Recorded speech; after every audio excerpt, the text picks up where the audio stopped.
Good evening, everyone, and welcome to the August 8th, 2022 meeting of the Planning Board of the Town of Chatham. My name is Catherine Halpern. I'm Chair of the Planning Board of the Town of Chatham. This meeting is a hybrid meeting. It will be conducted in person as well as with remote access. I'll be reading a few points regarding that in just a moment. This meeting is being recorded and will be available shortly hereafter for scheduled and on-demand viewing on any smartphone or tablet device.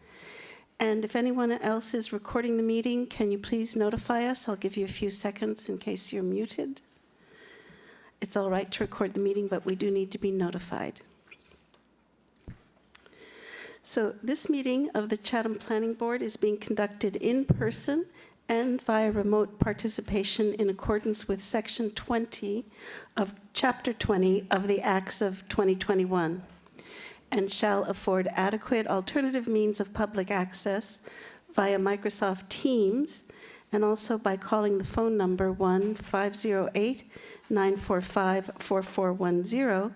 That's 1-508-945-4410, and the conference ID number is 394-160-148#. That's 394-160-148#. And as I mentioned, you can also join the meeting remotely using Microsoft Teams through the link that's in the agenda that's posted on the town website. Despite our best efforts, we may not be able to provide for real-time access. And as I mentioned, we will be posting a record of this meeting on the town's website as soon as possible. And in accordance with town policy, the public can speak to any issue or business item on the agenda during the meeting when recognized by the chair. I'll go through a few procedural steps for our hybrid meeting. We'll start with a roll call of all board members. If you are recognized by the chair for any citizens, non-board members, please repeat your last name as well as the last 4 digits of your phone number if you're connected by phone. We just need to be able to clearly identify all speakers during the meeting. And as I mentioned, after an agenda item has been discussed by the public body, in this case the planning board, I will ask if there are citizens who would like to make comments or ask questions. And when you're recognized by the chair, you can go ahead and speak. All votes that are taken by the planning board tonight will be taken by roll call vote. And at the end of the meeting, we'll close with a verbal confirmation of adjournment, and we'll note the time of adjournment. So let's start with our roll call of planning board members. Art Sprue, are you present? Art Sprue, present. And Roger Griffin, are you present? Roger Griffin, present. And Bob Wirtschafter, are you present? Bob Wirtschafter, present. And Warren Chain, are you present? Warren Chain, present. Tom Gagan, are you present? Tom Gagan, present. Bob Dubus, are you present? Bob Dubus, present. And this is Catherine Halpern, I'm also present. And then before we go to our first agenda item, I'll just ask if there are any board members who need to recuse themselves. Yes, Mr. Dubus? Bob Dubus, on 1218 Main Street. Okay, great. Great, thank you. So let's go ahead. The first item on the agenda is the minutes from July 25th, 2022. Does anyone have any corrections, additions, amendments to the minutes? Mr. Gagan. I have a question for clarification, please. Sure. It's strictly my issue as a member of the board, is my continued confusion, particularly with last meeting, as to what the role is for this board relative to the airport bylaw that's coming before us. The issue for me is to have the board and myself understand where the authorship for this bylaw is. Is it with this board only? Is it in conjunction with the Airport Commission? Or is it a joint venture in terms of drafting and writing between the boards? I'd like that clarified if I could, please. And this is in relation to the minutes where it says discussion, update on process. Correct. Yes, and there's that sentence. She also reread and I think she is referring to Ms. Donovan, the Select Board letter to the Planning Board and the Airport Commission that stated that these two bodies should work together on drafting a proposal bylaw. And the board just, so in regard to that question, that sentence is your question? Yeah, my issue is not working together, but understanding who the author or authorship of a bylaw that's going to come before eventually the town meeting. Is that a joint venture between this board and the AC? Or is it still predicated on a bylaw that has been written by the Airport Commission, and that bylaw is going to come back before this board, and this board is to vet that bylaw to agree or disagree in terms of our support for that bylaw at a future town meeting? I'd like that as clear in my mind as possible as to where the impetus is for this and where the responsibilities lie. I have no issue with any of those three outlines that I put forward, but again, I'm a little muddled as to what we talked about last meeting, where we started off saying it was our position as the planning board to write it, and I believe that then got changed to the Airport Commission was going to also be involved in writing it, and we would review it. So if we could, I keep hammering away at this, please tell me what it is that we need to be charged with to help get this bylaw through a town meeting. Thank you. Thank you. I'm just wondering, Katie, do you have access on your computer to the memo that we did receive from the Select Board? That might be the best way to clarify the process, since that's what this sentence in the minutes refers to. Yes, Madam Chair, if you give me just a moment, please. Sure. And I'll just ask Katie to reread the directive from the Select Board.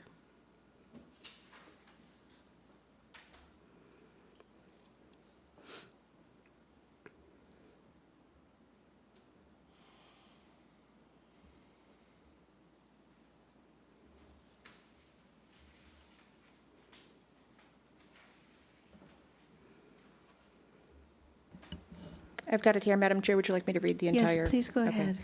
At its meeting on March 15th, 2022, the Select Board received a presentation on the draft warrant article proposing a runway protection zone overlay district. The Planning Board's vote of 132 from its March 14, 2022 public hearing on the article to recommend the article to 2022 annual town meeting was relayed to the Select Board at that time.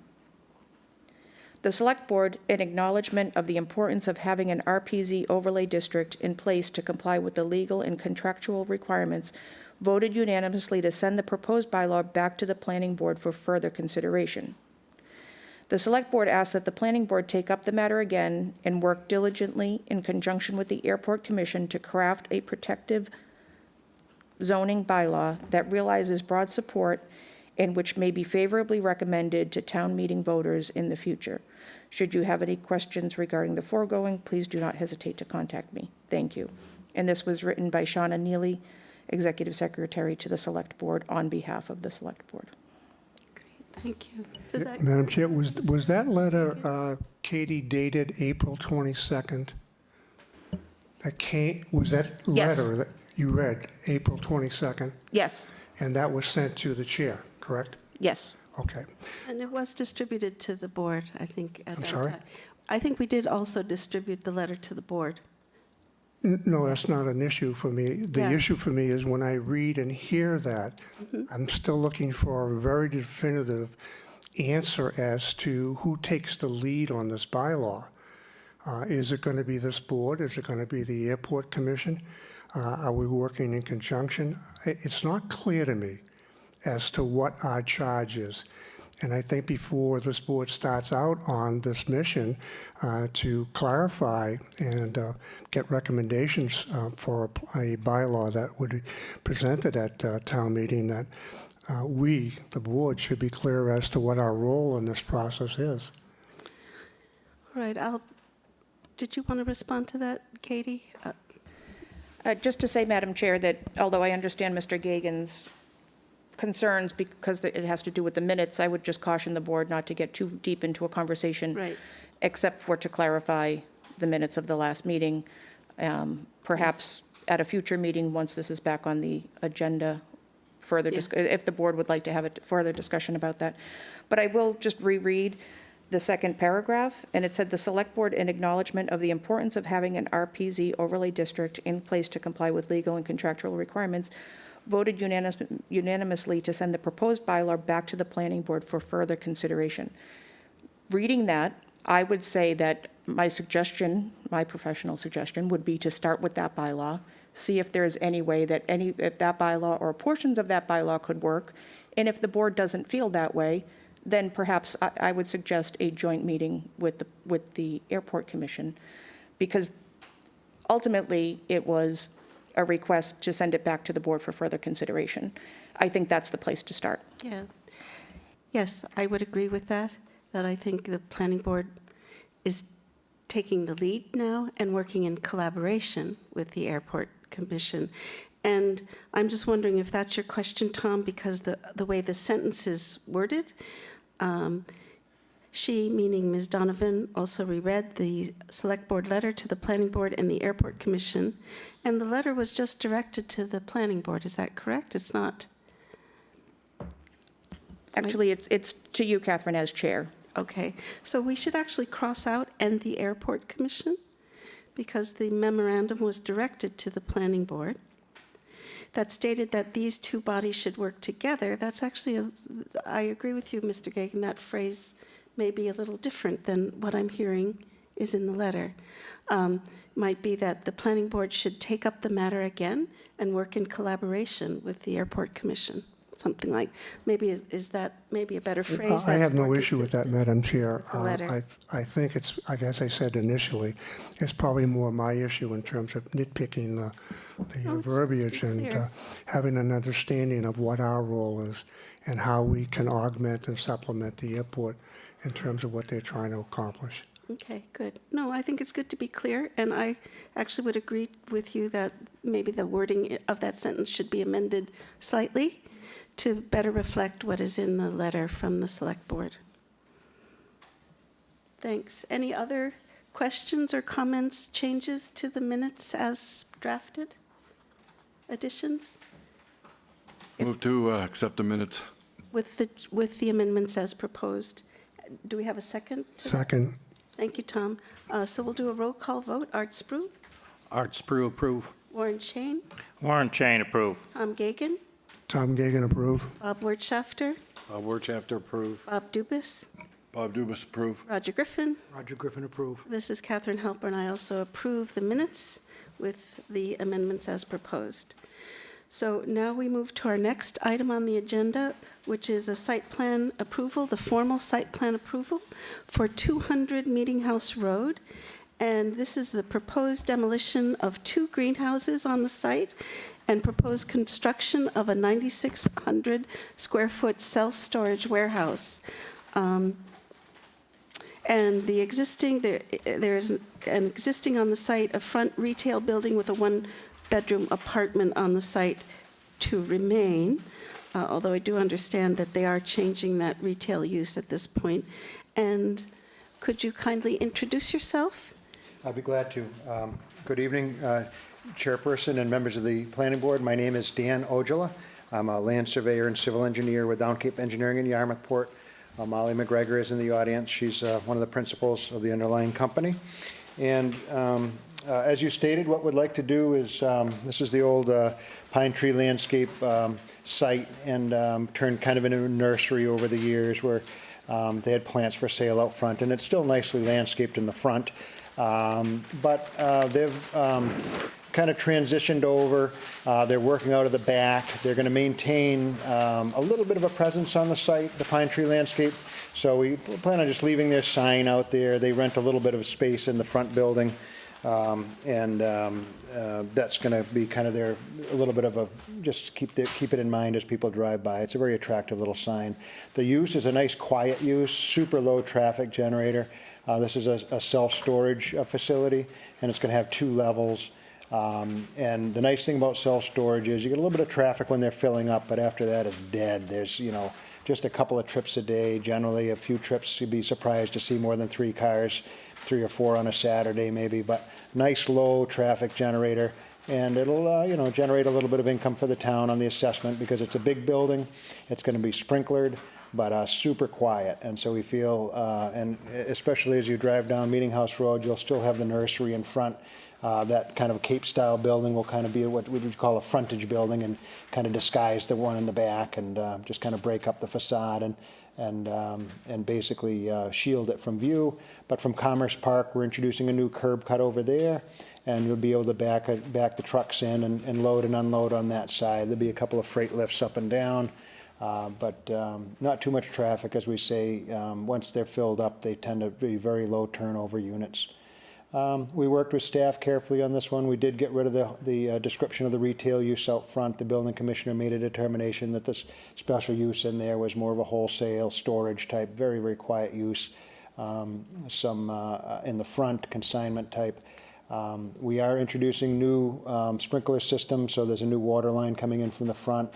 The addition is unfortunately going where the septic system is, so we've got to flip that over. You can see the septic design is mirrored on the site from where it is now. We missed that where the water line is required. And again, we worked with staff. We introduced some additional buffer plantings in the front. Although it is quite nicely treed and landscaped, we're going to push that out so we get the 50-foot is a little deeper and higher with full-size shade trees there. That should be a nice addition to the front of the site. And we've got some other trees scattered around. Industrial, you need, I believe it's 20% green, and we've got just a touch over that, 20.4% or so was on the zoning table. 20.8% green. We meet our setbacks. Again, it's a fully sprinklered building, and because it's attached to the front, we're actually going to bring in and sprinkler that front building as well, and the fire department connection will be right in the front, easy access, that the fire department can see it well from the street.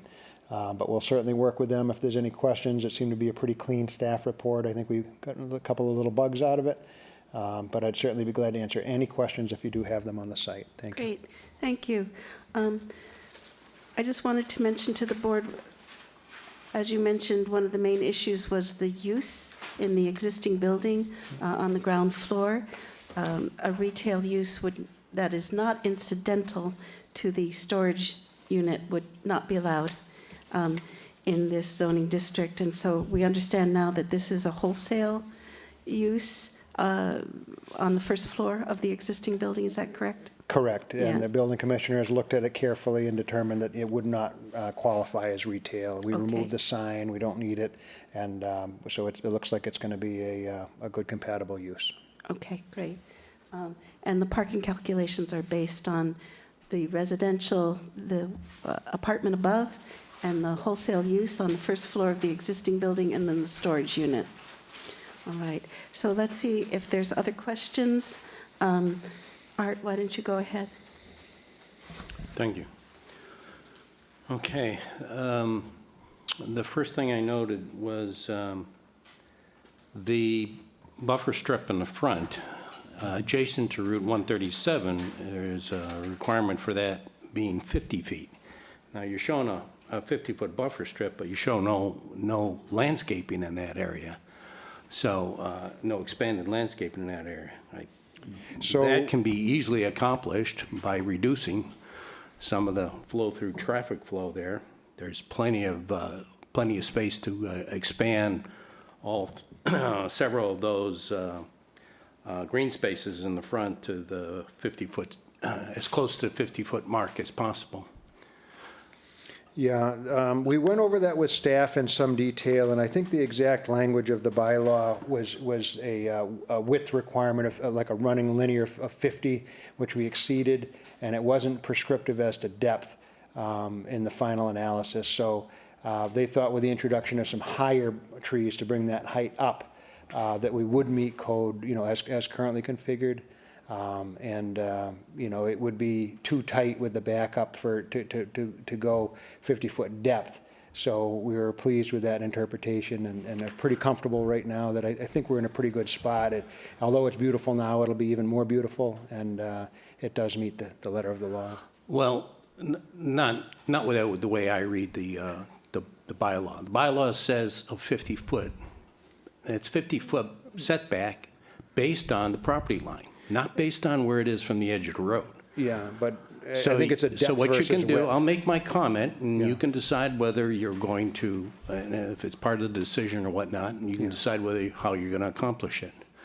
The parking spaces in the front are set back, are 18 feet deep. You can put a 24-foot lane in there for flow traffic in both directions behind that, and you can get as much as 42 feet of buffer and landscaping between the property line and that center island. The one that's further to the south, that green space can be expanded all the way to the 50-foot mark. My second comment also has to do with this. You're expanding the parking to the adjacent property, and I see no reason to expand the parking. That just puts more parking and space that there's no need for it. You identified you only need 12 parking spaces. You can move parking spaces 13 through 17 onto the site without having any impact to circulation or other parking. So I would suggest that that be another thing to do so that you're not adding more gravel and more drainage requirements. It also would be helpful if we had a better definition of where the landscaping begins and where the gravel areas end. It's sort of hard to tell. Perhaps a separate landscape plan could help provide that definition of what you're proposing to do and where. I'd like to see a cross-section for the gravel, if you are adding any gravel to the parking area or making modifications there. You have a cross-section for the parking in the back, which is fine. Drainage calcs, you don't submit any, at least I didn't see any drainage calcs. I don't have any problem with what you're proposing, but we'd like to have those on file in our records for what your design basis was for this. Oh, yeah. Yeah, no, we did pass those in. There's a couple of things associated with the building that triggers something on the site. Now, the building is over 5,000 square feet, and the parking requirements call for one unloading space of 12-foot wide by 35-foot long. Now, I'm not sure that something that big is required, but it does bring up a point that you have in the neighborhood of 70 units in this building. There could be significant pieces that might come in and need to be loaded and unloaded from either pickup trucks or moving vans or whatever. I think it would be best if you do add that loading space. It could be just one of the marked out spaces that are there by the doors, and make sure the doors are big enough to accept that. You only have a small pedestrian door there, and it doesn't make sense that if somebody is bringing in a couch or something to store, and some of those units are very big, and if they bring some furniture in there, you're never going to get that through the door. I know that. I just had some furniture moved in my house, and I couldn't get it into the bedroom. It was pretty embarrassing. I would suggest that you revisit that. I think the loading space markout should be an element that you take care of as best you can. And I think the only other thing that you should give a heads up on, when I looked at the building elevations of that, it looked like there was a tower on the building that was above 30 feet. That might be an issue with the ZBA. It's not an issue for us, but it's just a heads up of what I observed. I'm not sure if that still is the plan. There was nothing submitted with this new package. That's all I have for right now, Catherine. Okay, good. All right. So let's go to Bob Borchester. Why don't we go to you next? So I'm wondering, is this building not air-conditioned or heated? I don't see any outdoor units or anything in this map, and I'm just wondering where they're going to be. Yeah, they generally do some heat pumps on the roof, is usually what they do, or we could tuck them near that dry well in the front. But I don't know if we got that level of detail off the building plans yet. But, yeah, they generally, it's not like fully conditioned, but it would be, you take the edge off the heat and the I guess and I the cool. would want to see those in the site plan, but, Yeah, I'll see if they're roof mounted or not and get back to you on that. okay. That was it? That's it? All right. How about Bob Dubus? Let's go to you next. I only have one thing that I've come across this before. Can you hear me out there? No. All right. How about that? The thickness of the asphalt pavement. I just ran across 2 different parking lots, and I'm getting a mixed message seeing this plan. So, Katie, do you have a clarification on that?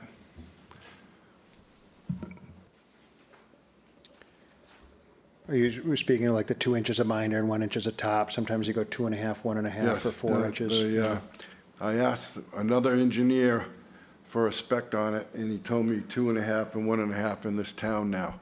I just don't know if that's, if the 1 and 2 is acceptable now, or the 2.5 and 1.5 is the norm. We can seek comment from the Department of Public Works, but we didn't receive any I didn't comment at expect this you to point. have the answer Yeah. right on your tips. But we'll check, we will But, certainly check I that. just thought that maybe you would, if you could clarify that later on. Sure. Thank you. I would, if it's helpful, just make a general comment that when you look at pavement thickness, the most important factor is what's underneath it. If you do a full 12 inches of hard compacted gravel, you could probably get away with 3 and it'll last you 20 years. But it's always better to put more, it's just more expensive and get longevity for I it. don't think you quite understand who you're talking to, So you've been around for a while. all right? I own J.W. Dubus, Oh, there you go. so I paved a few things in my life. So you'll know if you put And 12 I- inches of listen, I'm- T-base, I'm with you're you. in If good it says shape. 3 and 2, and that's the way it's supposed to be, that's fine, but I just had that clarification last week, and I don't want to make the mistake of telling one person one thing, Yeah. and then another person another thing. Yeah. That's why I need the clarification. Yeah, and there's some trucks on here, and, they may well want to go the extra by 2 minutes too, but to your point, if it's required, it's required. Thank you, that's it. That's it? Okay. How about Tom? Would you like to go next? Thank you. Just, like Bob, I have just some points of clarification. The new septic is going to be out front because the building, there is perhaps still there a well that was used in that site. That would need a different offset if that well is going to be kept, or is that going to be discontinued? So the trick on that is you convert it to an irrigation well, and then you only need a 25-foot setback. So that we call out here, you're absolutely right, here's the well here, and it normally wouldn't make that setback, but once we convert it to irrigation, it's only 25, and it does make the setback. So that's the trick on that. Thank you for that. Also, there's a shed on the property. Does it say here anywhere where that will remain or be removed? Greenhouses are being moved off-site. The shed, we do have it being removed because it's within a parking space right now is the current plan. I don't know if, Molly, if you have any, I don't know the quality of that shed, whether it's worth saving or not, but right now it's shown as lightly, as to be demolished. My recommendation, just as a single member of the board, for clarification, that when the site is approved, that one of the conditions be that that shed be removed. And I think that goes back to Arthur's point in terms of traffic flow and parking and access and egress. So if that's something that you would not have an objection to, that might make sense. And my last point is you're going to be doing some paving. The vehicles that are going to be coming up to the new building on the backside, or actually off of Commerce Park, are they going to be heavy enough that they would require a paved area, or is there any alternative to a pervious material? The amount of turning movements that we've got there, I think it would be best to be paved. Gravel, could be utilized, but it tends to walk around on you a bit with a lot of turning movements, and so we'd probably want to stick with pavement on that. We are maintaining the gravel on the Route 137 side, just to, maintain the rural character, and it gets very low traffic there. But I think with the truck turning movements and, we've got the doors here where we'd expect a lot of, backing and filling to access those, probably better to pave it. Thank you. I have no objection to that. I just wanted to understand if there's going to be a lot of heavy traffic back there. And, the radiuses in which truck wheels turn tend to grind things up. Yeah. Luckily, it's a private road, and if there is a bigger truck, they would be technically allowed to back in off Commerce. But again, it's surprisingly rare. You'd think with a big storage unit, it'd be tons of business, but I think Molly can attest, they're just ghost towns once they're filled up. I've put several of these in on commercial properties, and you're absolutely right. Thank you, Madam Chair. You're welcome. So, let's see, Warren, have we heard from you yet? Please go ahead. Thank you, Madam Chairman. Warren Chang. I think this is a fairly good project. A couple of my questions are just clarification for me because it's unclear from the single plan that we have.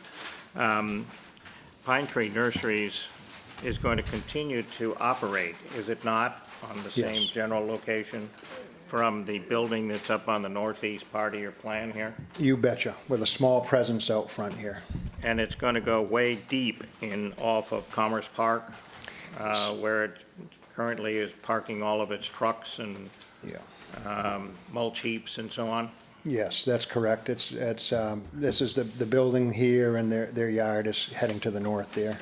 Okay, but they will not have any office space in the building which is going to retain up front? So what they do is they rent the apartment and use that in the front occasionally.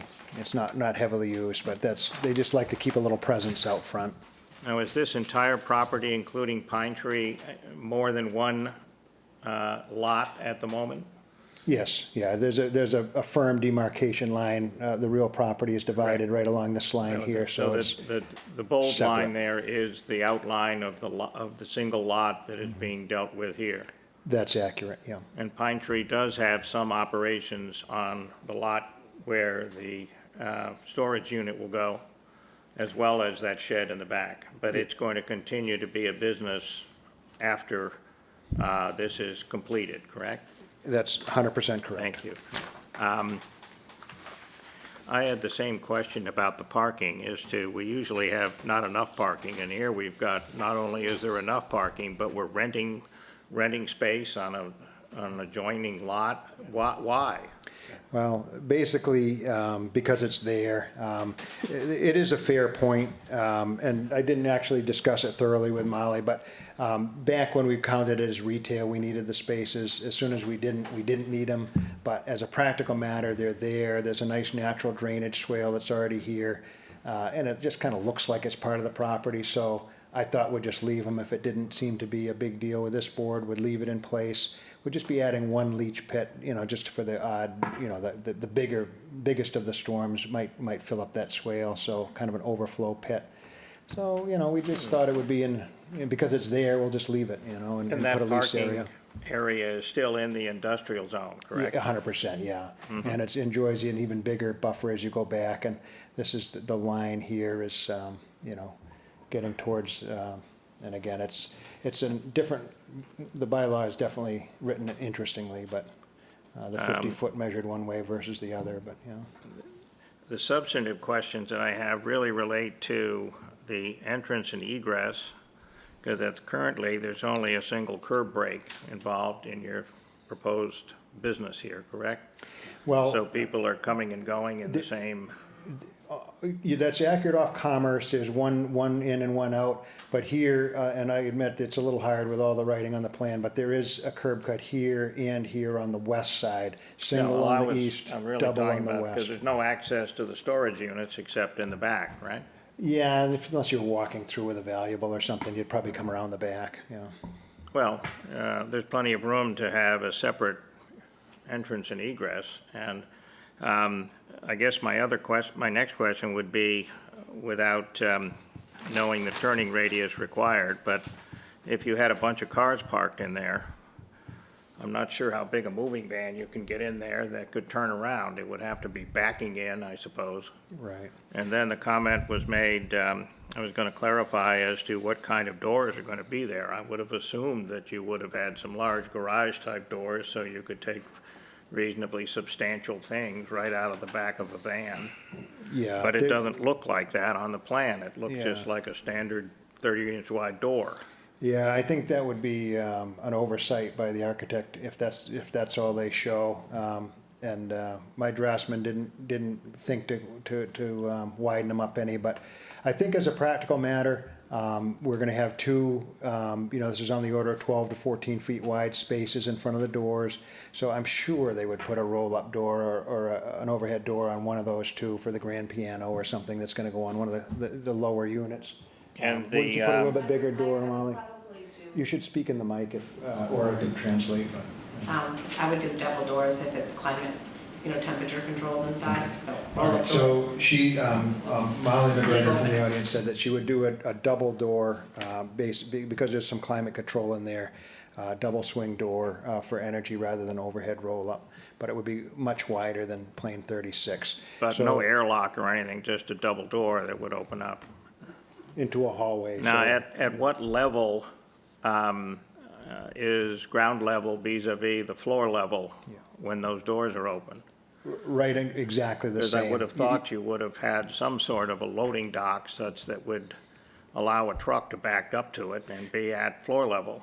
Right. But nothing indication here of any such loading dock. That's correct, yeah, no, this isn't set up for a loading dock, and what we find is that there's a lot of liftgate trucks around, and so what they'll do is they'll just be aware, like, do you have a loading dock? No, so they'll either bring it on a liftgate truck or they'll use a different facility, but there's such a demand for storage that, you can also do portable loading docks and some other things, but in this case here, we talked about it, and they decided that, they've got, enough lifts and on the trucks and low beds and trailers that they simply don't need a loading dock.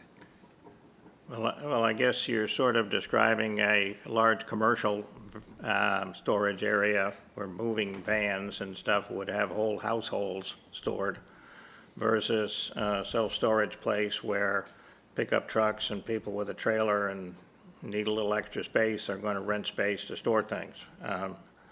But in either case, I'm not the expert here, but I ask my colleagues here whether there's enough turnaround space to handle,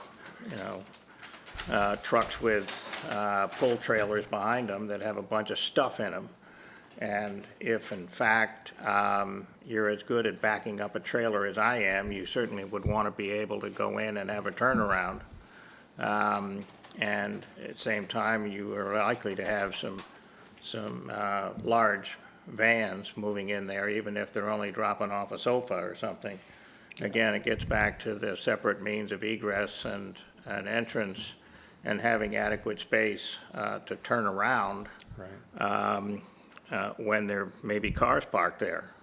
If you So- take the parking spaces out of the equation, there doesn't seem to me there's a whole lot of room left. Yeah, well, I guess that would get back to these spaces over here. Maybe it would be a good overflow if we had to mark these off in the future, no parking. But we could field adjust that. Molly has a good bit of experience with storage, and what we've set this up to do is you can come in even with a semi and back up into this area and then get back out again. So that is possible. You'd probably end up with a tail here. A lot of the U-Hauls have the ramps where you just roll the stuff down the ramp. So we didn't set it up for a loading dock, but if they did need that, we could probably get some kind of a little portable platform with a ramp on it and tuck it in the corner there where there's nothing. But So the level of the pavement is the same as the level of the floor. Straight There's in, no yeah. threshold or anything. You flush, just flush. wheel it Well, in. you get quarter inch, but yeah. Well, again, you sort of took the words out of my mouth as to why don't you take some of those parking spaces out of the loop there, create some room to turn around, and since you've got the parking spaces already allocated up top, and then you've got the required spaces, and you've got a lot more room in the front of that building to create a turnaround space for somebody with a trailer or a large van. Well, it looks by the count would need one of them left, and that would be it. I don't know, Molly, if you know, what the thoughts are, but we could certainly consider that. The one thing, I would say is that, there's, it's a Commerce Park Road, has some traffic on it, but it's certainly not 137. It's a S turn in, and it's, it's an industrial subdivision with everybody that works there, knows their way around. So a couple of movements out in the road, I think, would be okay. Again, it is always surprising how little traffic there is, especially after these fill up. They tend to just, kind of be ghosts. Yeah. I think I would agree with that. Commerce Park is really, a very, very lightly traveled road, and it's also in the industrial zone. So my comment about separate egress and an entrance or an exit, excuse me, is that if you've got two big moving vans or two people that are backing up, trying to back trailers up and in and out, to have them trying to operate in exactly the same space, the same curb cut, even if it's fairly wide, may not be the best design. You'd rather have somebody coming in and somebody going out, and it's really to facilitate access to the site, not so much to create or reduce safety hazards on Commerce Park. But again, I'm not the expert here. I defer to Tom here, who's built a bunch of these things. Yeah, please go ahead, Tom. 2 points, Warren. The storage business is very specific, and the manager of this will be clever enough to schedule these large trucks or however they need to get access to these buildings. I can't imagine with this size, even though it's big, it's not, that they couldn't schedule the deliveries and the takeaways. The second thing, which is very, very common now, much before my time, a lot of things were done by hand and hydraulics. But today, a lot of these trucks that move pallets have something called a moppet on the back of it. And that device is very, very easy to maneuver and manipulate with any crated material or any palletized material. And they move because the wheels, I don't know, maybe they turn 180 degrees, but they can really spin around in a circle.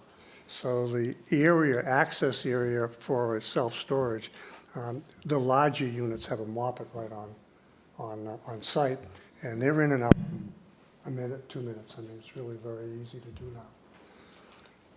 Thank you. Well, if my colleague Tom is not concerned about separate entrance and exit curb breaks, then I certainly am not. It's only the question of whether there's enough area spaced in there in order to have turnarounds.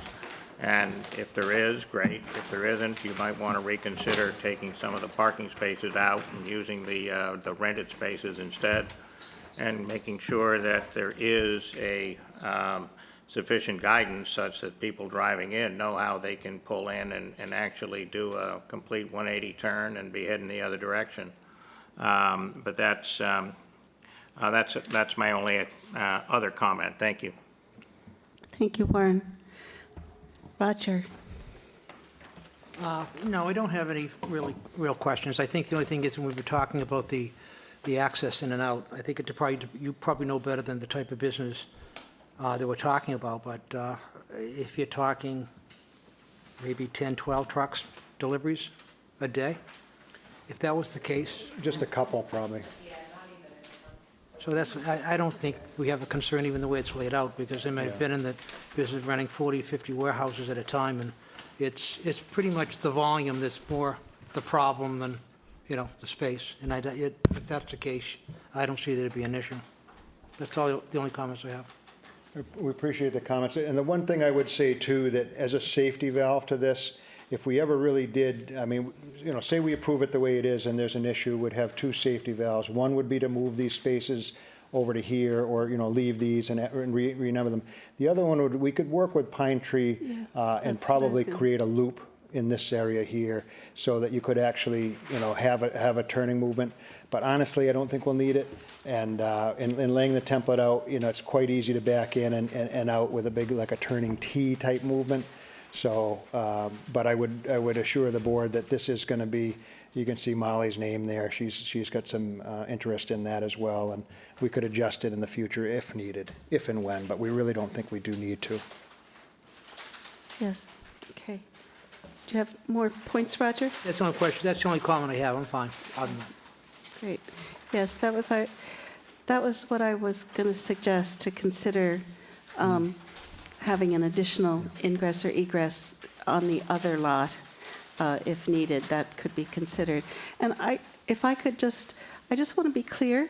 You say the building dimensions are 48 feet by 100 feet? That's the footprint, correct, yeah? Yes.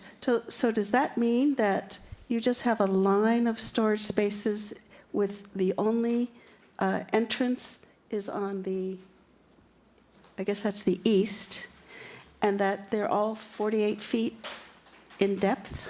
Is that No, correct? this one No. is set up, I don't know if we passed How in a does- building plan, but yeah, there's basically a hallway with a bunch of little units off of it, like a U-shaped corridor with a bunch of little units, 10 by 10s, 8 by 10s, those sort of things All right. inside. Yeah. All right. So is it just, so forgive me, is it just those two wider parking spaces that have the direct access with the, for the van to pull up and directly access the storage unit just in those two areas? Those are two larger units. And are there Yes. a couple of floors of units or just one So, story? so it's times two, so there's a ground level and there's- one up with a okay. freight elevator between the two. All right. Yeah, and they're both similar, where they have the hallway with a bunch of units off of the hallways.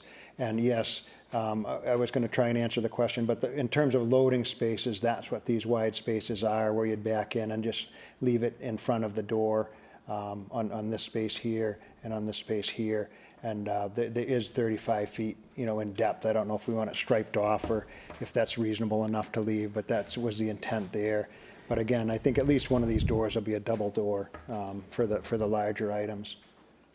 So there's only, and again, so there's only two units in that whole building that can take a large delivery from a van, or how does, just, Well, I'm just trying to understand the traffic Yeah. of the stuff getting Yeah. moved in, yeah. well, going down the road, you can't be wider than 8.5 feet. So there's, Right. stuff isn't super wide, but basically, do you have a floor plan that we could share? Or I thought we submitted some floor plans I with don't know if those are up on the screen or not. But probably best to look at that. The floor plan doesn't mean anything? no, but those two doors are No, I know, I understand. entrances into the hallways. Those two, So those okay, are not great. actually into units. It's not directly into In the order unit. to Oh, I keep see what it, you mean. yeah, Yes, in order yes, to yes. keep it, climate controlled, you wouldn't want having each unit have access to the outside. All right, State I your name, understand. Oh, Okay, it's I just. Molly McGregor. Yeah, Thanks. great. All right. So you just have two places where a larger load can be brought into the hallway? Any load would Any come in load. through those two doors. Okay. Small or large, they come right into the hallway, and then you select your unit, the button opens, and you go, yeah. All right, great, got it. All right. Any other questions from? Madam Chair, if Yes. you'd like, Christina can bring up the building plans if necessary, but if you're comfortable now, No, I then- just needed to understand Okay. how the stuff went in and how it was distributed to the units inside the building. Okay. Any other questions or comments from the board? For Dan or Molly? What I'm hearing from the board, there's quite a few open issues. I'm not sure if we're ready to vote on this. I want to see how the board, I want to ask you, there's quite a few points of information that we are still asking for. Mr. Dubus, please go ahead. The only conflict that I said saw was the entrance from Commerce Park, and that is more than adequate for any truck and All right. trailer to go in. Yes, you cannot go in there and truck and trailer and turn around, but most trucks and trailers would back into there. The smart people would anyway, instead of trying to back out.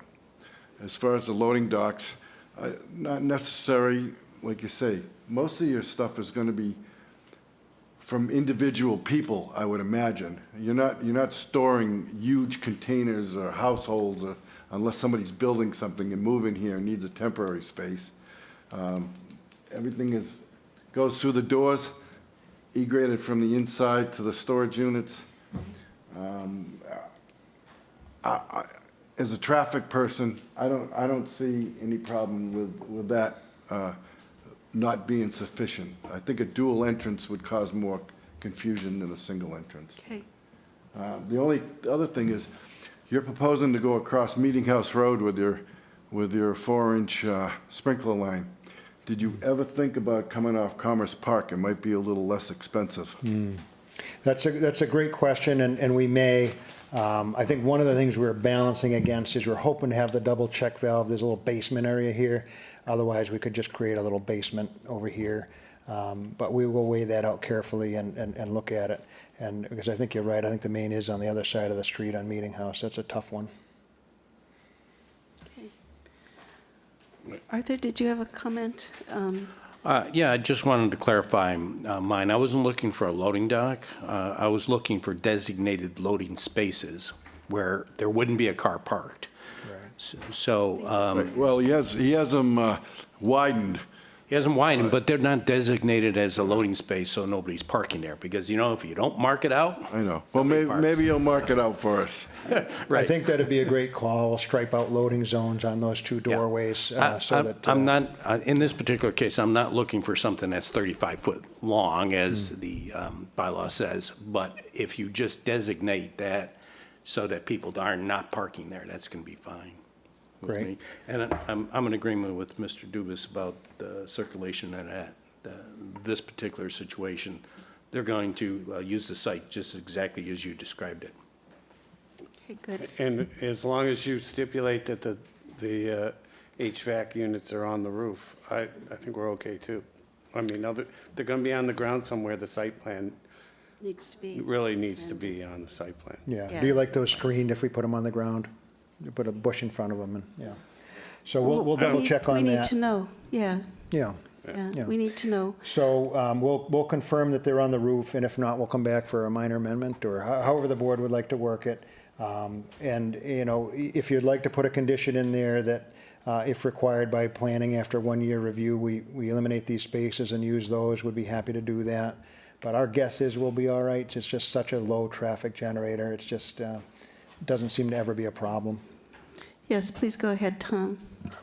Just a suggestion, we talked about the shed. Could you verify whether it's going to stay or go, please? Yeah, it's shown as to be Okay. demolished, so Yeah. it's on a demo layer, it's grayed out, so it's gone. It's right in the middle of parking space 6, so that will be removed, for sure.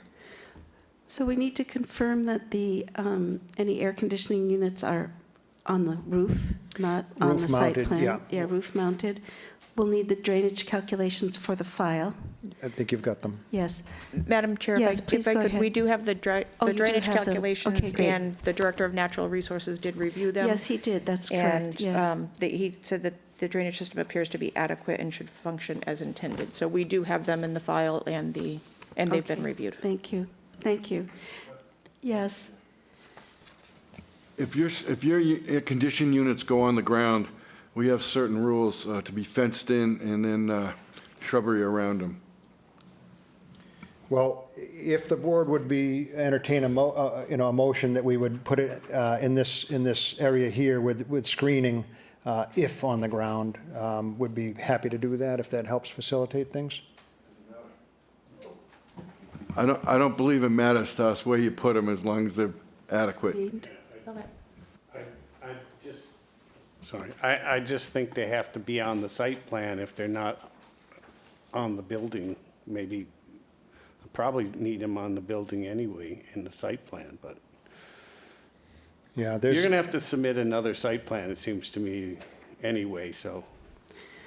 Don't you, I mean. well, that's what I'm trying to determine, whether the open questions from the board are sufficient, that we need to continue this and request additional information on the site plan. I think striping of those two spaces alone would merit, bringing in another plan. So why don't we do that, and why don't I designate, I'll check again with the architect and see whether he snuck them out on the roof or if he needs ground-mounted Yes, pad. yes. And then we'll take care of those two items. I don't know if staff is comfortable with the additional buffering out front. That did come up, and it is kind of a funnily, or interestingly written bylaw, but that would be the only other thing. We're hoping to leave it the way it is because it's pretty nice now, and it's we think meets the code. But that was the only other item that I had tagged that was unanswered Yeah. beside the drainage calcs. Yes, that is unanswered. What else? And what about the thickness of the asphalt? Have we answered that question, or do we need an answer from DPW director? We've answered that. We've satisfied. Madam Chair, we need an answer from We the... need an answer. So that's another open issue, correct? Yeah. And then, Arthur, I want to ask you about your 50-foot setback and your concerns. Well, I think that's a board call. I didn't hear anybody objecting to my statement. I mean, is there a reason that there's this much additional gravel that's on that site? There's no reason for it. There's plenty of circulation. You have an 18-foot parking space. You have 24 feet behind it. That means that they can take the landscaping all the way back to 42 feet off of the front property line. Doesn't impact anything. Plenty of circulation. You're not going to have big trucks in that in the front. That's mostly a small little retail. So why is there that much parking? And the same reason about spaces 13 through 17. Leslie should be brought onto the site because there's no reason for them to be off-site. I don't have any problem if they're using 17 spaces. I mean, if they want, in this particular case, they want to use more spaces, that's fine. Put them on site, though. There's no reason to put them off-site. If I could, through the chair? Yes, please go ahead. One reason is this little dumpster here. To get access to the dumpster, if those spaces were moved back, I'd get pinched on that dumpster. So that was our kind of reasoning. And it's just nicely graded, and there's a beautiful natural swale over there. And we did already secure permission, so, you know, that was the reason. But in terms of having a little more backup space, you know, I don't know. It just seemed to be reasonable enough, and staff was comfortable with it. But if the majority of the board wants a little bit more buffer up to, is it 2024 or 1824? But whatever that number is, the balance to pull up the gravel and put in some more landscaping, I mean, it wouldn't kill us, but it just, you No, know. it's pretty much how it's shown there, besides the new septic is existing. I think that was part of some of the reasoning why we were leaving it like that. Madam Chairman, Yes, please go ahead. I see no reason to move the extra parking places. I believe that if they've already acquired permission to use them, let them use them, give them a little more space. The landscaping, we're talking an industrial park front entrance that's been there for a long time. People go by it and they don't even pay attention to it because they've seen it for so many years that I don't think that if you add a few more trees or plantings and stuff, they're not even going to notice that. So my opinion, they could leave it the way it is. That's my opinion only. So I'm in favor of using the parking places, giving them a little more stretch room, and leaving the landscaping the way it is in the front. If they want to add some things to it, fine. If they don't, fine. I'm not that particular on it. Through the chair, I don't know if you've been through there lately, but it is a very attractive entrance right now. It's got the gorgeous big plants there. You can see the big shrubs, and you get the massive tree on the north side. And we're going to supplement that with additional red maples, a little bit inboard of that. So if that's, it's probably the nicest looking curb cut on that area. Which, we're not in a competition here, but, we'd just point out that, maybe it's good enough considering all the points made. Okay, and Arthur? Okay, I'm not objecting to what you're saying, Bob. This is the way the town of Chatham has the bylaw written on this.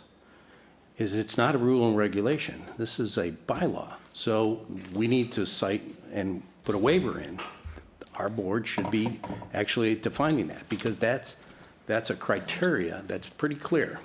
And it's specific for 137. So if it wasn't specific for 137, I wouldn't be so anxious on it. I understand what you're saying, but this is pre-existing. This whole front entrance is not when they're if you take a look at the way the bylaw is written, if they're changing use and they're modifying the site, it goes back to zero again. We can ask for everything that's in the bylaw the way You they. can ask, but you don't have to ask for it. That's right. But that's have all to give part, a in this waiver. case, we're actually waiving this requirement. This is a little different, all right? We're not, if they ask for parking relief, we'd have to waive that too, you know? No. But here they have more parking than necessary. I agree. And most of the stuff I is don't have any already problem with that. pre-existing. I mean, and if So- it's- So I personally would vote to waive Waive it. that Yeah. particular section. All right. And if So- it's helpful to the board too, the way that it's written is actually width, not depth. So we meet the letter of the law. I don't know if that's helpful or not, but that was the way staff interpreted it. Mr. Gagan, Let's be creative, and that area could be used for nursery storage, and it would be very green. oh, yeah, And I think we could accomplish both things. It is a nursery company, and if they'd like to use that area as a further buffer with their nursery stock as storage, that would be great. okay, great. I think since we are asking you to come back with more information on your formal site plan, I just want to get a sense of the board, how many are in favor of waiving the particular requirement, or how many would prefer to see that we stick with the letter of the bylaw. So, and I was just going to do an informal poll of the board rather than a vote. So, Mr. Dubus, I think we understand you're in favor of waiving. I'm in favor of waiving, and I'm in favor of taking a vote on accepting this, not preliminary, this final plan. Oh, even without the additional information, just with the conditions, we could add conditions that they add the striping, that we clarify the asphalt thickness, that we show where the AC is. Yeah, all these I understand things. that, but that can be, once Done they, afterwards. once they find out what it is, they can just abide by that. All right, But I want to keep things moving, Keith. I mean, All right. if they have to come back, time is money, okay? And they've done a pretty good job. There's a few Yeah. things that need to be tightened up, and I'm sure that we could put that into the motion if we do a motion. That's just, my thing is, waive it, let's get on with it. all right. Waive it and request the additional information after our approval. How does the rest of the board feel about this? This is Warren Chain. I'd just like somebody to give me the comfort that we have the ability to waive things that are very explicit in the bylaw. I mean, can we just waive anything in the zoning just because it's a No. good thing to do? I agree that it's fine. I don't think if I were to be asked, how big a setback do you need here, I wouldn't have said 50 feet, but that's what the bylaw says. I think let's hear from Right. Katie. No, it is specific in the bylaw about what the planning board can and cannot waive, and in this instance, having to do with this area is under the purview of the planning board. But no, you can't, the planning board cannot just waive anything within the zoning bylaw. It has to be specifically designated to the planning board as being the board that would be allowed to waive certain requirements. But I think in this particular case, because of the wording of the 50-foot width and its silence on the depth, you could approve this. I think that was the consensus, I think, with staff. Could you just give me, I heard you say it twice, I'm not quite sure I understand. Yes. What it is that you're describing as the width and that you meet? Well, typically, On the you would map? have a depth associated Show us along on the the frontage. map? Show us Sure. on the plan. So the way it is interpreted by staff is you add up this width, and this width, and it exceeds 50 feet of buffer along the street. And because that's what it says. Is No, width. that's, no. I know. Hey, listen, that's why I have on my plan Going from- 50-foot buffer strip over here, because it's not typically the way it's done. But I Going didn't from write the north bylaw, south. you didn't write the bylaw, you have seen the bylaw, but it says width, it doesn't say depth, and that's, I guess, the point. But that's length. What you just described is the Well, length. as you Goes look at it from into the the frontage, it would have a depth and a width, usually. Okay, Did you want to comment, Arthur? Yeah. All of those references in there are referring to a width from the front of the property line, all right?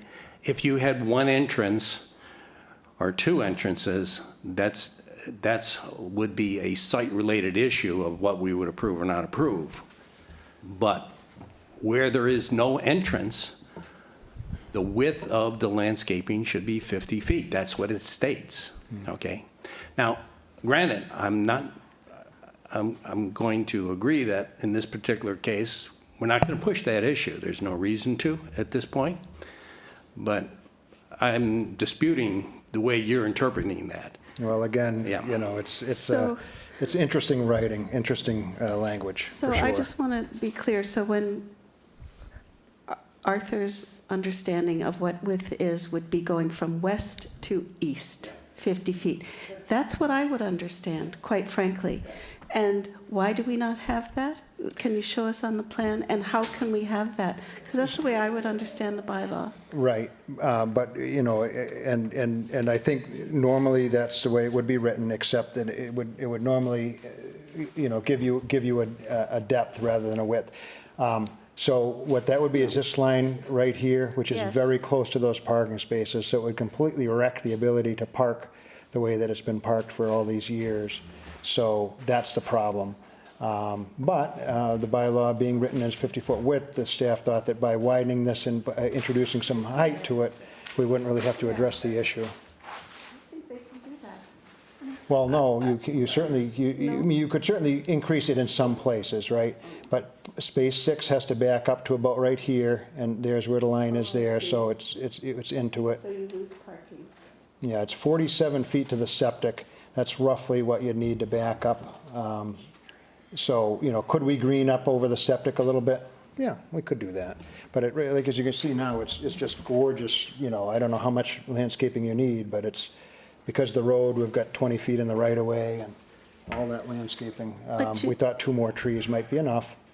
But, you know, if you want it moved to like the 47-foot line, I guess we would agree to that. Over here again, space 13 and 14 back up into the 50, and 15 probably a little bit too. So you'd be losing a bunch of spaces, and it's been there forever. And there's, you know, there's a massive tree in that buffer now, so it's a very well-treed buffer. So you're saying, so you're saying you would lose spaces 13, 14, 15, those spaces that are on the other property, or just? you'd Just lose a these- backup space, like 16 and 17 could still back up out. So this is if we're going to the extreme, going all the way to the All right. 50. If we Okay. were to do some hybrid of that, as was discussed, giving us the, you know, the full 24-foot backup, you'd probably get 15 in there, so you'd have the 3 spaces. But it hurts, and, you know, and by bringing in these extra trees on an already nice buffer and staff agreeing, we thought perhaps we could just let it ride. But again, it's up to this board as the final arbiter of it. So we could waive the 50-foot setback requirement in this particular case. The planning board does have the authority to do that. Or we could just waive the little corner at the north end where he needs a little extra space. So not we the could whole do fit. a full buffer out over here. Yeah, And then right. maybe even a little bit here, and just Right. leave that one. Yeah, Yeah. well, I'd agree to that. I think that's very reasonable. Yeah. Arthur, how do you feel about that I'm possibility? I'm fine with the board as the majority going either way on this. In this particular case, I don't think there's any impact to the property if you take the center island out to 42 feet from the front of the property line. That provides full 24-foot of circulation in addition to a full parking space of 18. So that's 36 feet, so that's more than enough. Okay. 36, or is it more? No, it's more than that. Right. All right, so Either way. Honestly, trying to pull in on a perpendicular, you know, having just made that swing, if we could get this line here to the 47, I think that'll really enhance this buffer and give us just that little bit of extra to get the handicaps in and out, if possible. all right. So if we're ready to vote on this, there's a few pieces of information that we do need to ask for. There are some conditions laid out. We also need to determine a performance bond amount. I'm going to ask Mr. Dubus what his recommendation is for that. Why don't we wait and see? Let's go through the motion of writing everything down that we need. All right. So the conditions on the staff report are standard conditions. Plus, we do need to determine the amount of the performance bond. The additional information that I have noted down, and I'm going to ask for the board's help with this, is we want to have the 2 wider parking spaces striped as loading zones only. We need to clarify the thickness of the asphalt. We need to determine whether the air conditioning units are on the roof, or if they are going to be on the ground, we need to show them on the site plan, and they need to be, according to the bylaw, enclosed. Let's see, and then the board needs to decide what we want to do about waiving or not waiving or modifying the requirement for the 50-foot setback buffer zone. I would suggest that we modify the 50-foot buffer zone. All right. And I Are would you think okay that with most people will agree. Okay. I'm okay. All right. And so we're going to modify it to be 47? Is that what we're modifying? Is that acceptable? No, well, it would be, if we could increase the center island Just to tell us allow what you want to 47 do. feet of pavement, yeah, like on this line right here. So there would be a 47-foot backup, 20 and 24, plus a couple of feet for that handicap. So I'll introduce new landscaping all in this area here, over the septic. And so And what would be also down here to the same dimension near the well.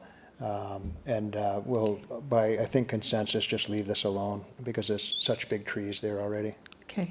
And Katie had a comment? Yes, Madam Chair, Clarification?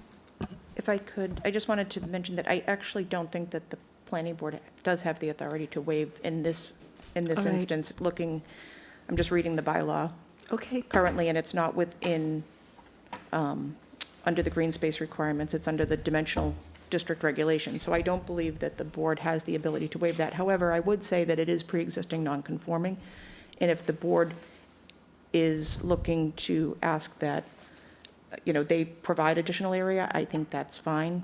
I don't think that this is an issue for the Zoning Board of Appeals at this time because they wouldn't be looking at this because the buffer is already there. So I don't think it's an issue, and I would say that the building commissioner had worked with the applicant and the applicant's representative and made those determinations. So they've looked, the building commissioner who actually makes the determinations on zoning has looked at this specifically. All right. So we don't have the authority to waive it, but we do have the authority to accept the pre-existing non-conforming condition. Is that correct? As well as ask them to make it better. Okay. One way or the other. And I'm understanding from the board that we're willing to accept it as pre-existing non-conforming with regard to the 50-foot buffer, correct? All right, great. Great, so I don't think we need to, do we need to add a condition to that effect? I don't, Not if it's going to be on a revised plan, I think it's fine. all right, great. So then the only conditions that we need to add is about striping the 2 wider parking spaces, making those loading zones only. We need to clarify the thickness of the asphalt. We need to clarify whether the ACs are on the roof, and if they're not, we need to show them on the site plan, and they need to be done according to the bylaw. And we don't need to clarify the buffer because it's pre-existing non-conforming. So then the only other thing we need to do is to add the amount of the performance bond to the conditions. And we do have the cost estimate. Where do I have it? Yes. Yes, the total cost estimate is $65,000. Bob, do you have that in front of you? Yes. No, I can hear you. All right, so estimated cost of site improvements, new 225 GPD septic system is $16,000, water, gas, electric utilities, $8,000, paved parking, $26,000, drainage structures, $11,000, landscaping, $4,000, total is $65,000. And Well, I would recommend 20 or 20, 25. all right. Any other comments from other board members, or is everyone comfortable with why don't we say 25,000 as a performance bond amount? Is everyone comfortable with that? All right, so we'll put in 25,000. All right, so I think we've defined now our conditions, and we could vote to approve the site plan as submitted with conditions as stated and summarized. Bob Duvis, I'll make that motion. Thank you. May I have a second to that motion? I'll second. Thank you. So let's do a roll call vote. Art Spru, Art Sprue, approve. Warren Chain, Warren Chain, approve. Tom Gagan, Tom Gagan, approve. Bob Wertschafter, Bob Orchester, approve. Bob Dubus, Bob Duvis, approve. Roger Griffin, Roger Griffin, approve. and this is Catherine Halpern. I also approve.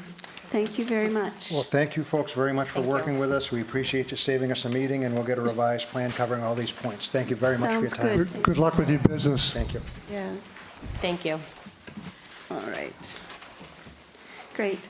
So next item on the agenda is 1218 Main Street. Mr. Dubus has recused himself from this matter, but the applicant has requested a continuance on this matter to our August 22nd meeting. So may I have a motion from a board Motion. member to continue this matter to August 22nd? Madam Chair, I'd make that motion to continue to August 22nd, is it? Yes, Yes. thank you.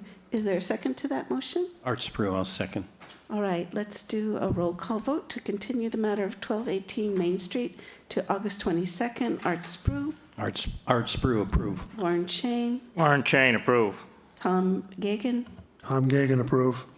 Bob Wertschafter has stepped out.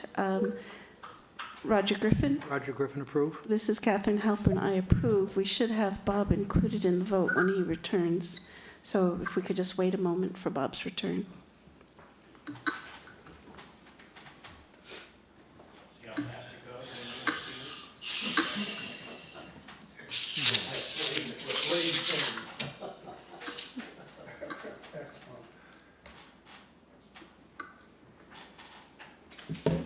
Madam Chair, Yes, after Bob comes back and votes, could we have a 5-minute recess? yes, we can. Make it 3 minutes, I'll be fine. Okay.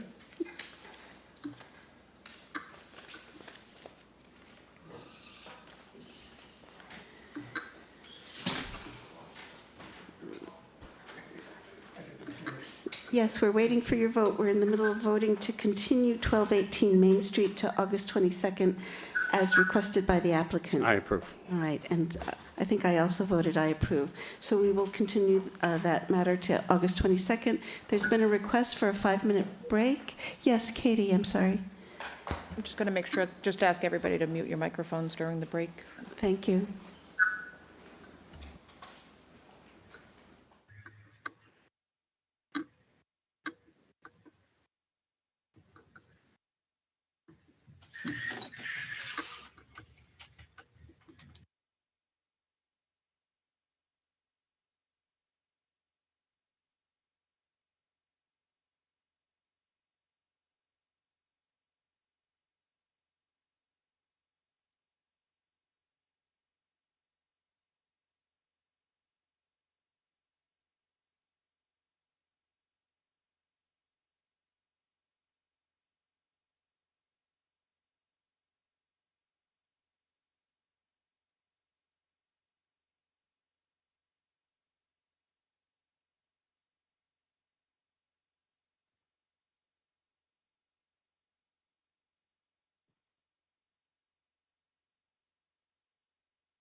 mostly raising it, and the garage will be underneath it, and maybe the driveway to get to the garage underneath that.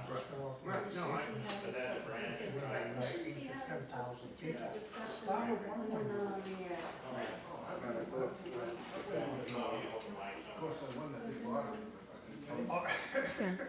I think we're ready to resume our meeting. Everyone's back from the break. So let's go on to our next items on the agenda. We actually have 3 requests for recommendations to the Zoning Board of Appeals regarding the construction of driveways in the Conservancy District. The first one is 37 Clamshell Drive. I don't know, is there anyone connected to the call who will be presenting on this matter? Mr. Riley. Yes, how are you today, Madam Chair? Good, thank you. So this is a proposed drive on the north end of the house.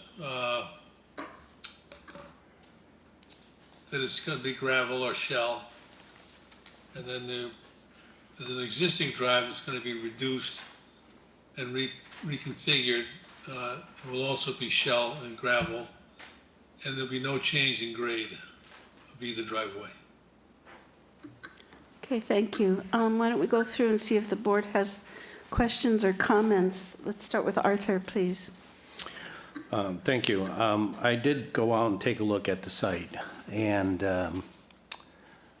this is my understanding, and I guess I'm looking for confirmation on this. The building is being raised, and I believe it's pretty much going to match the existing footprint. So they're just replacing the structure itself. As Mr. Riley's mentioned, there's a garage that is being proposed. Now, where that location is, there is a mound there. So there will be a change in grade there, but it will be lowered. So they're not impacting the flood zone at all. The entire site is in the flood zone. So that, of course, puts some restrictions on. Here's my thought on this. The existing driveway, not really a driveway, a parking area pull-off is paved. What they're suggesting here by their calculations is that the existing driveway is 474 square feet. The proposed one is 472 with the two of them combined. My calculations are saying it's probably closer to 400, but that's neither here nor there. If they are pretty close in numbers of matching the amount of removal on the existing pull-off that they have there, the amount that they're adding with the proposed driveway, which accesses a garage, I think that they could somewhat comply with the overall criteria of matching the total square footage, even though they're splitting this up. My suggestion is they reduce the curb returns on the proposed drive, put a shell driveway in there, reduce the width of the reconfigured pull-off, which is a little further to the south. They have it at about 20 feet wide. There could be plenty of room if that was reduced by 4 feet, and that puts them right in the zone of matching the 2 square foot areas and making both of them pervious material. Now, in this particular case, it's when we had reconfigurations of driveway with new buildings on there, we have allowed the driveways to occur, especially when they're changing access to particular points. I think that could work in this particular instance if the other board members agree. Okay, thank you. Bob Dubus? Yeah, I'm familiar with this building and the people. The pull-off is really kind of an obnoxious little driveway, the way it is. And I'm in favor of Art's scenario to shorten it a little bit and then to do the proposed driveway. I think that's a good fix. Besides, getting up and down to the door, the front door from the existing is a pain in the neck, whereas the proposed drive, I'm sure, would have a better staircase and better set of stairs. Good. Bob Wirtschafter? No, this seems reasonable. I assume they're raising the new building, which is something they have to do. Bill, is that part of it? That's correct. Yeah. The new top of foundation is gonna be elevation 8, so. Okay, if we do what Art suggested, I can go with that. Okay, great. Roger, how about you? I'm fine with it. I think it's a tight situation. I think they're actually doing the level best they can, and I think it's fine. Roger, you know. Yeah, I think I like the plan. I think they're doing the best they can with what they've got. I think it's good. I'd do it. Great. How about Tom Gagan? It's a very tight location. I agree with Arthur and the other board members that this is an improvement. And Warren? This is Warren Chain. I agree with all of those comments and would just like, for the record, to have someone here confirm that the fact that the proposed roof elevation is 35.3 feet is okay. I believe it is, but I just like someone to have it in the record. The ridge elevation. This is not specifically under our purview for review, but I'll ask Katie. Madam Chair, the building commissioner will certainly make sure that the proposed building meets the height requirements. All right, thank you. Is that sufficient, Warren? The building commissioner will make sure that the new dwelling meets the correct height requirements according to the bylaw. It's under his authority. All right. Thank you, Madam So- Chairman. No other questions. Yeah, I just want to clarify, it is not the plan that I'm approving. It's Art's suggested changes to the plan that. Yes. So we will send a positive recommendation to the Zoning Board of Appeals with these amendments. And Arthur, can you summarize your amendment? Yeah, two amendments. One, reduce the proposed drive curb returns, the radius on them. And also the same thing on the modified pull-off, reduce the curb return radius on that one. One's, it's real small, the other one is rather large. And then reduce the width of the pull-off to 16 feet wide. In other words, the reconfigured existing. The reconfigured existing and both drive and pull-off would be pervious material, is the recommendation. Yes, and, right, pervious material and shall be constructed in a manner which permits the unobstructed flow of water, our standard. Yeah, does that make sense, Katie, everything? Okay. Okay. And Tom? I just have a question for Bill. You don't have to answer this, but by any chance is your client's last name Gold, G-O-L-D? No, her name is Allison O, A-U. No, A-U is Gold. That's why I'm asking. Okay. No, her name is Allison O. She's of Asian descent. They have I'm a plate guy, and they have a very clever license plate, and I was just making comments when I saw that today, AU 37. Okay, so I do need a motion to send a positive recommendation with the conditions that we've just summarized. Art Sprue will make that motion. And may I have a second to that motion? I second that motion. All right, we'll do a roll call vote. Art Sprue, Art Sprue approve. Warren Chain, Warren Chain, approved. Tom Gagan, Tom Gagan, approve. Bob Wirtschafter, Bob Wirtschafter, approve. Bob Dubus, Bob Dubus, approve. Roger Griffin, Roger Griffin approved. and this is Catherine Halpern. I also approve. Right, we have another request for a recommendation to the Zoning Board of Appeals, again regarding the expansion of a driveway in the Conservancy District, and this is regarding 40 Gamies Lane. And is Mr. Ford connected? Mr. Ford? am. Yes, please go ahead. Good afternoon, Attorney Mike Ford representing the petitioner. I think the easiest way to handle this, Madam Chair, is to have Sean Riley, who's the site engineer, Okay, explain to you exactly what's happening with the driveway in terms of the adjustments, if I great. could. Thank you. Please go ahead, Sean. Yeah. Thank you. Good evening, Sean Riley, representing the applicant. Can you see my screen all right? Yes.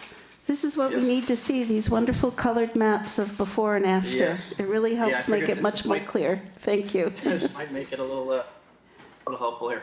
So on the right-hand side, we have a existing bituminous concrete paved driveway. There's a turnout as you come into the beginning of the driveway. Then you've got configuration leading into the existing garage. The proposed driveway is to meet up with this portion of the house is proposed to be raised and replaced with a new driveway and a slight reconfiguration of the parking court. The paved driveway itself is to be pushed further away from the wetland resource area. This portion of the existing paved driveway would be removed. This portion of the existing paved driveway would be removed. And the portion of the driveway that is paved up in this area would be removed and replaced with pea stone and made pervious. And we'd be installing another catch basin at the bottom of the driveway to pick up any of the runoff that gets by the intermediate catch basin halfway down. Overall, we have a net reduction of 269 square feet of driveway with the overall configuration. And approximately 2,100 square feet of pavement is going to be removed and replaced with the pea stone for the parking court area. So with that, I'll open up to any questions you may have. Thank you, Sean. This is exactly the information we need to clarify. I just want to clarify, is the proposed driveway, not the parking area, but that will again be paved, is that correct? It Yes. is going to be, it's proposed to be paved because it's about a 10% decline as you come into the driveway. And as we know, it's hard to maintain a surface 10% or greater of pea stone or shell. So we'd be looking to make the transition down at the parking court. Okay, thank you. So questions for Sean or Mr. Ford? Art? Questions or comments or Thank you. revisions? Art Sprue. So just for the board's purposes, Katie, is that yours up there? It's actually If- Mr. Riley's screen, I think. It's he's his sharing. screen? Well, if you take a look at the upper pull-off area there, there's a heavier line that cuts across it diagonally, if you see that? The red, The red, yes. yes. All right. Essentially, everything above that is in flood zone. Everything below that is not. So really what we're talking about is that small little area up there is really the only issues that we're talking about. And basically what they're doing there is they're going to replace the paved area with... Well, I went out there and Well, looked just at this. Before we get too far, we're talking about areas that are within the Conservancy District. And the Conservancy District line is this yellow line Okay. here. Okay, so it does extend a little further, all right. Well, right where that Conservancy District line is what I observed is where the paved parking ends as it comes off the roadway, Gammy's Lane, and everything to the north of that is all pretty much pea stone gravel. There was no pavement underneath there that I observed. But if that's the case, if it's within the Conservancy District, then I would say everything on that line going up toward the parking area should be impervious material. Impervious, yeah. Yeah, and the configuration of what is being proposed versus what is existing is pretty much identical. So I see there's no issue here on this as long as they put pervious materials in and they keep the same grades that they have. Okay, great, thank you. Tom Gagan? I agree with Arthur. I went out there today and I was looking for bituminous concrete. I couldn't find it. Doing fine. I didn't dig any holes in the pea stone, but it looks like there's a lot of pervious material there now. So according to what Art said and what I viewed, there's not a significant difference to the wetlands area or any of the conservancy areas that I saw. Thank you. Warren? I agree with all of those comments. When I went out there, I really didn't see any paved driveway, but the plan that we were given indicates they're going to relocate the paved driveway. So it seems to me we shouldn't be approving a plan that talks about moving a paved driveway, especially when people that have been there don't see a paved driveway. But anyway, if it's pervious material, I think it actually is going to look better. It's going to function better than what's there. So I'm in favor of it if it's pervious material, shell, pea stone, something. But we're saying pervious material to the north of the Conservancy District boundary. That's correct. Yeah, and what's to the south, the driveway, the proposed driveway to the south of the Conservancy District boundary can be paved. Yep. Yes. It's up to them. Okay, great. So let's see, how about Bob Dubus? I think that you might find that on the driveway going down the hill, it could be asphalt with stone on top of it and rolled in. It's been there a long time. Oh, okay. You are correct, Bob. Okay.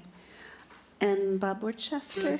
Yeah, again, it says proposed house expansion. Is this a expansion of the home, or is this an attempt to raise the home again? I think that there's a distinction there.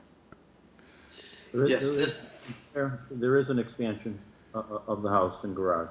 Okay.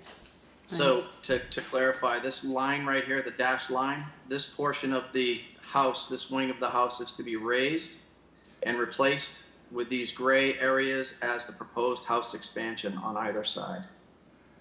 Okay, so the house expansion is not in the conservation area, it's outside of it, is that? No, it is. It's It is in the entirely within the conservation area. Conservancy District. Yeah. But It's it's all in not it. our purview. Yeah. I know it's not in our purview, but I remind the others that I believe that our bylaw does not allow for expansion in the Conservancy District. That's correct. It's supposed to be And the same It's footprint. supposed to be the same footprint. Yeah. Go ahead. I think they're close. From what Again, I that's observed. why I'm wondering why the use of the word expansion is a little misleading. Well, I think it's because it's really expanding the residential part. I mean, the part that I observed there was not really residential, but it was a structure that was there. And that's the one I believe that they're raising and they're replacing. It's pretty much matching the footprint that was there. Now, it might be a little bit off here and there, but, it's sort of hard to tell looking at a small little scale plan. Yeah, I would like to encourage that people raise their homes up, and I would like to encourage that people, build for, long-term sustainability there. I think the idea that you can just expand your house in those conservancy areas is something that we've already put a bylaw in for. So I'm trying to be as generous here as I can in saying yes to the driveway, which is all we have, but I'm a little concerned about the other just being an expansion. It doesn't sound like it is just an expansion, so I'm okay. All right. Roger? I'm fine with it. And I have no concerns. omitted, Tom, did I ask you for your comments? I'm fine, Madam Chair. All right. I'm also fine. I do think we should make the requirement that north of the Conservancy District boundary, that the proposed driveway, as well as the parking area, is made of pervious material and is constructed in such a way that allows for the unobstructed flow of water. And south of the boundary of the Conservancy District, it's the applicant's choice whether they would want to pave the driveway or have it be pervious material. Yes, Tom? Just to reiterate what I hear Bob Wirtschafter saying, we actually had this discussion, Bob, at the last meeting. And I think what Bob is saying, not to speak for him, is the consistency of this board with applications for bylaws, and that we adhere to the bylaws that have been written, and not willy-nilly, that's probably a bad choice of terms, but take it very seriously about how we impact the bylaw.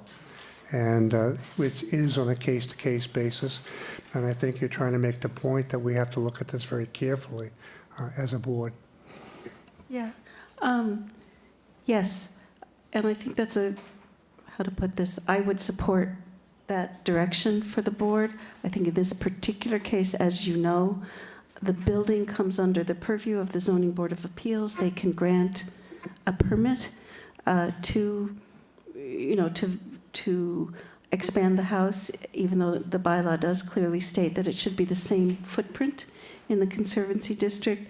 One thing that the thought just occurred to me, it is on our agenda to again look at the floodplain bylaw and revise it, and perhaps at that time we can consider if there's measures we can take that, I'm just speaking out of turn, I don't really know.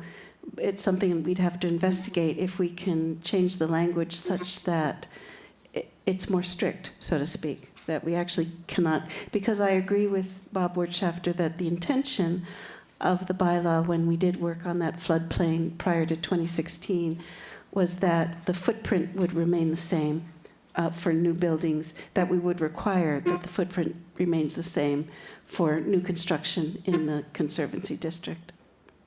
So I do recall that. I think that is correct.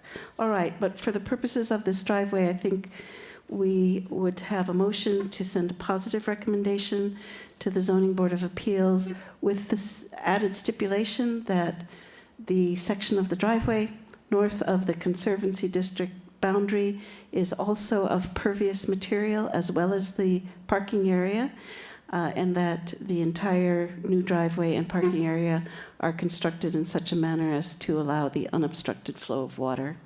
So could I have a motion to that effect, if that's acceptable to the board? Art Sprue will make that motion. Could I have a second? Bob Dubus will second it. So let's do a roll call vote. Art Sprue, Art Sprue, approve. Warren Chain, Warren Chain, approve. Tom Gagan, Tom Gagan, approve. Bob Wirtschafter, Bob Wirtschafter, approve. Bob Dubus, Bob Dubus, approve. Roger Griffin. Roger Griffin, approve. This is Catherine Halpern. I also approve. All right. Thank you for your Thank you. consideration. Thank you, Mr. Ford, and thank you, Sean. Thank you. So the last, let's see, we have one more request for recommendation to the Zoning Board of Appeals, and this is for 305 Main Street and 15 School Street. And again, this is a proposed portion of the existing gravel driveway shall be removed, and a new driveway is proposed to be expanded to the north using pervious material. Madam Chairman, before we go on, Yes. is it not true that we heard this last year or the year before? I don't Yes, it remember. is. I thought at that time we had made a decision. I don't remember it, so Excuse me. please refresh my memory. Yeah, there was a previous application, and the current applicants are different. That was the previous applicants were the family that owned the property. And the revised driveway was approved. The current applicants are prospective purchasers, and they wanted to have the driveway come up to the cottage on the right-hand side there. And that's the change, is having the driveway come up to the cottage from what was previously approved. All right, thank you for that clarity. All right. Any other, let's go through for questions from the board or comments. Arthur, let's start with you. Thank you. This is Art Sprue. All right, so the floodplain elevation is at elevation 11. So pretty much the majority of the rear of the lot is all within the flood zone. To the south, you're saying? Right. Yeah, So okay. the current driveway that comes in is, again, it's broken up gravel. It somewhat ends at the bottom where that elevation 11 is and where the floodplain is. The rest of it is just dirt, okay? There's some grass, some lawn, but the rest of it is dirt. It's not really a driveway at all. I might have been at one time. I think there was a driveway that went up to the structure that is in the lower part of your plan there. But what they're proposing essentially is an expansion. It's a considerable expansion that would go to, you know, another dwelling on site, which again is non-conforming, and apparently all the way to the rear of 305. I imagine that's because there's a garage under there. We don't have the building plan, so it's sort of hard to tell. So it's a significant expansion. I guess, you know, it'll be up to the board what they think associated with this, but there is a creation of quite a significant driveway in this area here. Much more than, even if you consider what was a gravel drive to be removed where they staked it down on the lower part of it. Even if you use that, there's probably still an expansion of it. I didn't see any calculations by them on what they were removing and what they were replacing it with, like we do on some of the others. I see building coverage calculations of existing dwelling, proposed dwelling, but I didn't see anything on the amount of square footage on the driveway, but I would suspect it's significantly an increase. Yes, is there, Mr. Riley, are you, yes, you're representing this. Do you have the square footage of increase? That's really a figure we do need to have. Well, unfortunately, because the planning board doesn't send out notices to the applicant for these hearings, my engineer was not aware of the hearing. But as Bob Dubus has suggested, this matter was before you about a year ago, maybe a year and a half ago. And within your jurisdiction, you can see the line, that the heavy dashed line would be the end of the Conservancy District on this property. So the expansion of the parking area up close to Main Street, I believe, is outside your jurisdiction. The expansion that's within your jurisdiction has to do with bringing the driveway over to the cottage on the right-hand side, which is a very minor expansion from what was previously approved. And the driveway is going to be a gravel or shell.